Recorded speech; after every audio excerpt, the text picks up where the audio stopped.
Very good afternoon to all of you and to the esteemed speakers. So, yeah, to start off, I think you've already set the context. So, consumer behavior is evolving and it's evolving as we speak. And technology is really, fueling this whole shift that we see in the market, right? So, we would spend the next 20 minutes garnering insights from our esteemed speakers as to how this shift has really impacted organizations and what are they really doing to stay relevant in this evolved space, right? So if I could start with you, Shwetal, customer expectations have soared in terms of ultra convenience, hyper personalization, right, augmented experiences. While these trends were already there in the market in some shape or form, right? But we've really leapfrogged 10 years ahead in terms of digital and customer experience, right? So, how do you think this change has really accelerated change, I would say, has impacted marketing as a function? And what are you doing to kind of stay relevant in this space? Thanks, Manali. I think you're bang on. Probably what happened in the last 2 years, it would have happened probably a couple of years later. But let me tell you, pandemic has also taught us to be fairly agile and to change ourselves, change the way we behave, change everything in a quick moment. It's proven a lot of stuff, right? Consumer behavior changed big time during the pandemic. And what we observe post-pandemic as well, there are certain pieces that they have gone back to what it was, like going to the physical stores, spending time outside. But there are certain behaviors that they have adopted in the last 2 years, they are here to stay. Convenience is a big trend that is there. People have got used to receiving things the way they want, at the time they want, at a phone call or at the click of a button. Right? So convenience is big. The other largest trend that we see is personalization. It's post-pandemic, what we've observed is as a consumer, and look at our own selves. It's like, mujhe ye chahiye. I want this. I want it at this particular time. I want it before this time. And there are many brands and there are many places which make that happen. Right? So as marketers also, it's actually extremely important because consumer always is a center of all your decisions. And it's important to change, and I think we also as marketers change. Digital mindset, digital transformation has been the very key and most important for us to leapfrog this change, and digital transformation and digital mindset is something that is going to continue for a period of time as well. And when I say digital mindset, it's not about just marketing, it's not about growing on a social handle, it's not about just connecting with the consumer or digital, right? It's right from your back-end processes, thinking digital, everything that comes in. The other part, what we've really done, especially at Shopper Stop, is this entire personalization and the personalized experience. Now, personalization, whether it is for the customer at the store, or it is a customer on the e-com, or it is even connecting with your first citizen customers in a personalized manner. Like what we have started doing, we use a lot of data at ShopStop. And analysis, right from market basket analysis, propensity models, and a lot of these models that we do. And then we kind of carve out what exactly the customer is looking for, what exactly is the need, what is the potential buy, and then we even do personalized messaging. In fact, we've already done more than 4.5 million personalized videos. So you receive a video with what your want is, what your ask is, with your name and details. So that's what personalization is. At the store, we got something like a personal shopper who would help the customer navigate to the store. We've got a personal shopper lounge. So personalization, I think, is a very big trend, and most marketers and organization, and it's not just a marketing function. I think it's also organizations who have to evolve to make sure that personalization is there. Convenience is another big trend that we've spoken about, right? So there is no logic or there is no concept of an online versus an offline retail. The consumer is connected with the brand. And as a brand, you have to provide various channels to the consumer. Consumer doesn't see that you're online available like you can be available. Consumer sees from a convenience and a complete seamless experience. The consumer is connected with a brand. As a brand, then you're giving him various options, whether you order on WhatsApp, Whether you order over a phone, whether you order on an e-com, or whether you order on your .com, or you come to the store and do it. And that's what the consumer is doing. Right? So convenience is very important. I think that is something that we've really changed towards. Personalization is extremely important. Usage of data analytics to understand the customer will be very important. The other most important piece that what we've realized is that all your decisions have to be around the consumer. So understanding what the consumer need is and fairly being agile towards making changes in your offering is something that will be very important. That I think these three are certain big trends where most organizations, and marketing is an important pillar for these organizations to be a part of this change. Wonderful. Thank you so much for your review. So I think nimble organizations and digital mindset are the two key takeaways from your. So if I could move to you, Anand, right? In today's world, really experience and innovation are the two sides of a coin. So from marketing as well as innovation leaders standpoint, right? In the last 2.5 years, we've really seen that technology has been the primary mode of connect for customers. But nevertheless, customers really embraced brands which reflected their values and had that human element in it, right? So how do you think organizations can really blend this human-centric approach in providing the right experience to the consumers, and how can you strike the right balance? Thank you. That's a very pertinent question in today's time, and I'll probably structure my answer in 3 parts to that. The first piece, when it comes to experience, there is something which is evergreen. What do I mean by that? When we think about experiences, our senses are involved. It's very primary. So if you think about what's really happening today with the whole virtual context to every walk of life that we are faced with, the visual and the auditory senses are totally engaged. I think the opportunity is also to think about the other 3 senses and how do you engage through them. Because the more number of senses that you can engage, the better the experience is going to be.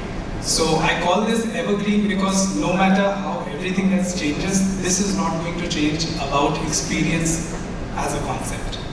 The second piece I would probably want to shed some light upon is the evolution of the consumer themselves. And I think Shwetal spoke about that a lot right now. It's the journey that has actually shifted quite a bit. What used to be probably a simple sort of offline journey in the past, in some industries probably it was already an online journey.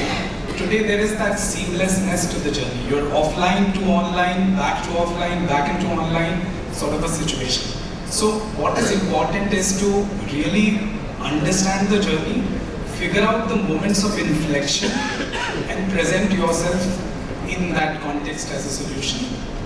If that can happen, if you can understand that as a brand or a product thoroughly, you can actually impact the experience that the consumer has with you. So I think those 2 things are critically important. The third piece, which again becomes very interesting in today's day and age, today's the day and age of Instagram. So shareability is a huge aspect, right? And I think we all as consumers really do that in our own lives today. So when you typically, if you think about the old product journey, it was always about here is a product, here is a benefit that you get. But now it is about the experience, because guess what? Benefits are not shareable, experiences are. So how can you think about your own offering to the consumer in a way that you can actually tap into this level of experience which is so relevant in today's time? Be it the unboxing of your product, be it the way you present yourself. Are you aligning with some sort of a belief system or an ideology or a cult, so that you become something that they want to be. So I think as an innovator, for me, these are the 3 things that I would always want to look at and ensure that, whatever we are offering to the consumers today, they're ticking the box on each of these 3. I think that will be the true success to any innovation or any organization that's looking to address needs of consumers today. Very interesting. I think we'll come back to you and touch upon some of the other aspects once we've spoken to Pragya. So Pragya, if we could ask you, the the very aspect that Anand touched upon, right, offline to online and then back to offline. So it is really important to provide that seamless customer journey across channels, right? And for you, especially coming from a consumer electricals background, which is traditionally been focused on the traditional channels. So how difficult is it for organizations to move into that setting and really provide a omni-channel experience to customers, seamless? Thank you. Of course, in our sector, about the online purchases are about 6 to 8%. One is that you get contained with the fact that your rest 94% is secure, but it's not, right? Now, what happens? About 6% of the consumers who are going and buying online have actually done enough and more research to buy online, of course. The 94% who are going offline to buy your products, 80% of the consumers have already been influenced by the research which happens online. So the fact is that while a lot of sales are happening offline, I can't contain myself and say, fine, I can ignore some pieces of this consumer journey and these touch points, because my 80% is actually at stake. And as per the research, which the data shares that about 90% of the consumers who actually visit a store have about 3 brands already in the consideration set. Hence, despite being traditionally dominant on this traditional channel, it becomes very important for us to be present on these platforms, which talk about the consumer journey. Now, how to deliver that experience? We actually did a little bit of work in one of our top key categories within fans. And we said, fine, the consumer is going through different touch points and what could be the implication on what exactly are they doing? Some of the results were really glaring. We said, okay, fine, let's go a little deep dive, a little more into it and see what are they actually, where are they talking and what are they talking. So when we did the research in the first part, which was about information seeking, 80% of the consumers were rigorously on Google search, your e-commerce platforms, your YouTube and your social media to get as much information about the brands. And when they move on to the second part of the consumer journey, which is about evaluating the initiatives, about 48% of the consumer were actually evaluating the initiatives, the alternatives actually online. And there the dominance of channels like e-commerce is playing a role. And while we talk about marketplace, we say, okay, we participate to that extent. But it's not only the sale from these platforms. It's also about the way you position your product on these platforms, giving the right content for you to influence the consumers who are actually doing a lot of research in the consideration set to buy the product. And eventually when the consumer actually goes and buys, the tragedy is that while 80% of them have already done the research, more than 70% of them are actually buying offline. So we try to understand each of these touch points, what are they searching? There were different aspects of the fan which they were searching, which one is energy efficient, which one is actually giving you, a lot of savings when it's running, which one is actually a little more noise-free, and which one is more durable. So of course there were different consideration sets which they were trying to understand during the consumer journey. But what lied most important to us that at each touch point it was becoming very, very important for us to participate. And hence we made the choice of the channels where we want to participate, because one thing which we also understood was as the brands go online, there are the touch points multiply. As compared to traditional channels where the touch point could be limited to about 3 to 4, online can be present on multiple platforms, brand experience. And hence it becomes very important for marketers to think which touch point should they participate on, because the principle of Pareto applies here as well. 20% of your touch points will govern 80% of your consideration. And hence we chose the right touch points. We defined the content which has to be played on those touch points depending on what the consumer is actually looking at, and therefore to move in the consideration and the preference. But yes, it's a very, very complex cycle to get into, no denying that. So digital is the way to go. There's no denying the fact, right? So that brings up to my next question. You mentioned a lot of data. So as we were discussing, there's a problem of plenty, right? Organizations have a lot of data at their disposal. So Shwetal, if I could ask you, how are you leveraging data, the right data, to the organization's advantage? So, data, and especially this big data, this word, which is such a fancy word which is used across most organizations. Right? The problem with data is plenty, but it's all about what do you do with that data. And I think that thought process and that thought clarity is very important. So even if you have limited data, it's fine. So as organization, don't run behind only collecting information and data without the thought clarity of what exactly you want to do with it and what are your use cases with it. Let others do whatever, but I think as marketers it's important not to get carried away with this entire term of analytics and big data. That is one big word of caution, right? Let me tell you how we at ShopStop use data. So we have over 8.5 million customers, which are our first citizen customers. So we are sitting on a lot of data, enriched data, right?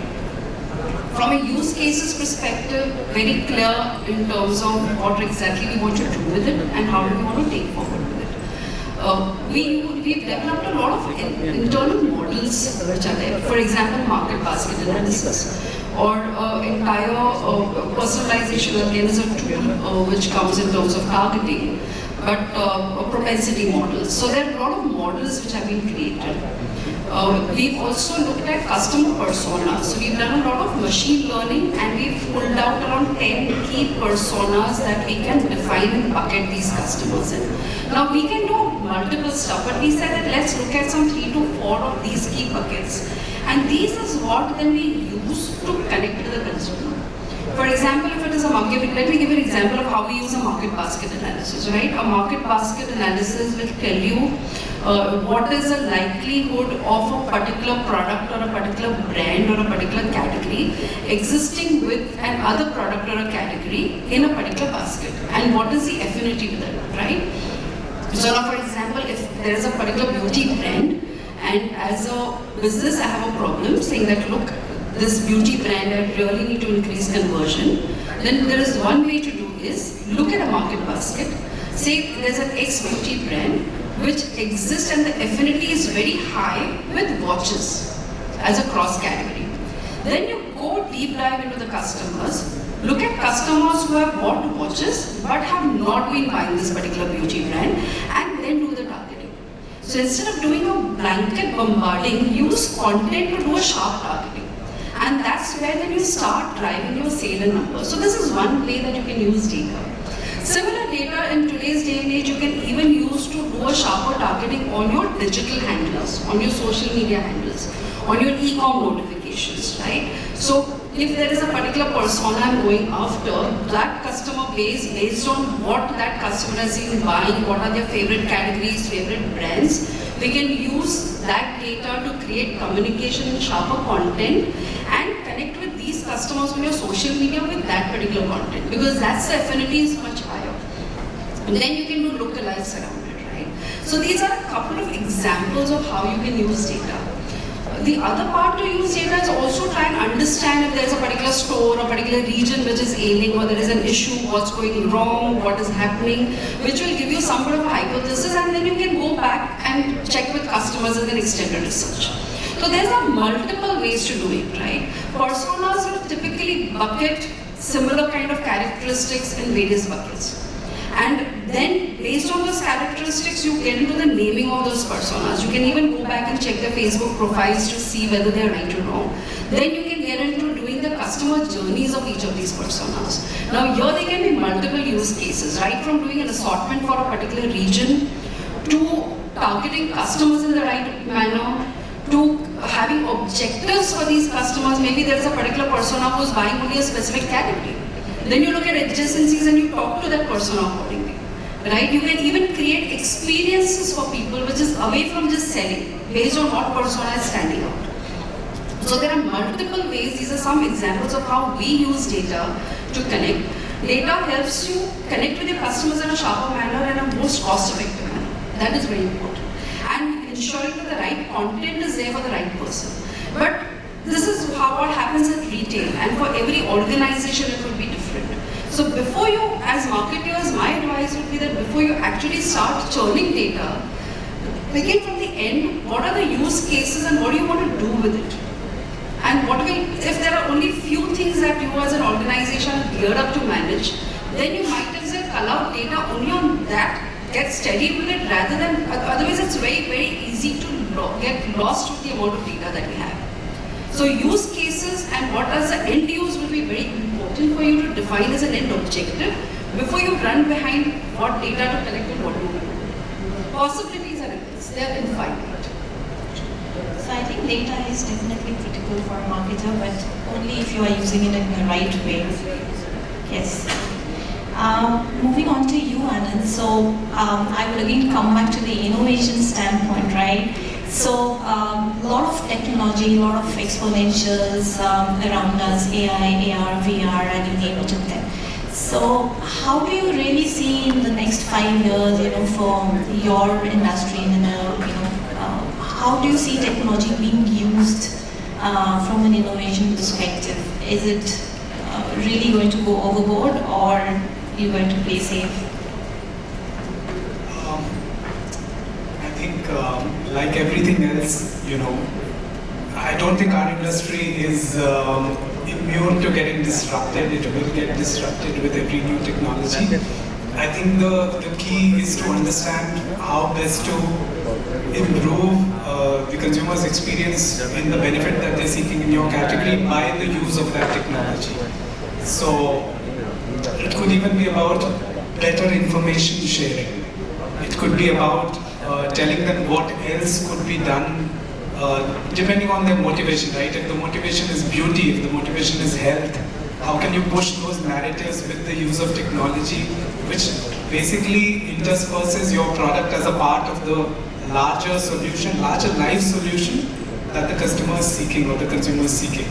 So I think many such use cases exist. In fact, just to build on the point that you were making about data, in the past, understanding on people and their behaviors and attitudes has been very sparse in the sense that you go on a field research, you meet a handful of consumers, maybe 100, 200, whatever, and based on that create some hypothesis. I think we're in such a golden age of data that behavior footprint of millions and millions of consumers is already out there and the access to it is available to you. So you don't have to guesswork it, you don't have to be constrained by a sample size. You have the whole universal population as your sample today. But I think what is important is while behavior will tell you the what of it, the why behind it is the important part to cull out. And that takes a lot of human insighting. So it's the marriage of the two that needs to happen before you start solutioning. Because if you do that right, then your solutions will fit the consumer right, I guess. Thank you so much. So that brings me to my last question to Pragya, right? I'll again want to build upon the data aspect that you brought up, right? So we were discussing about various digital transformations that your organization is undergoing, right? So what is the goal or what is the vision that you have for your digital transformation, particularly from a marketer's context? Where exactly do you want to reach in terms of that? So from where we are right now at the moment, currently in terms of overall turnover, of course, is skewed towards the traditional channel. But of course, the fact that the consumers are present online and 80% of them are deciding the brands online, though they buy offline, there would be a space, and we would aspire to be in that space, where there's a two-way interaction on the digital platform. Whether it's a marketplace, whether it's your own channel, So at any point in time where the consumer is coming and seeing a product or has any inquiry, because there's a reason why they go offline and buy, because they want to physically see the product. If wishes for horses, then the fact is that you should get that experience on a digital platform. You should have a two-way conversation and make that experience live for the consumer. And we would want to participate in that space if that alternate exists in the future. Thank you very much.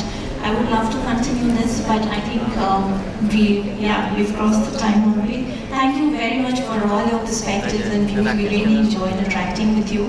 And just to sum it up for the audience's benefit, right? I think 3 key takeaways. Firstly, cross-channel success. Yes, that's going to be very, very important going forward. I think irrespective of the industry that we operate in. And 3 key trends from consumers' perspective: convenience, hyper-personalization, and a really great experience. That's going to be the center of whatever the brands endeavor to do in the coming years. Thank you so much for your time.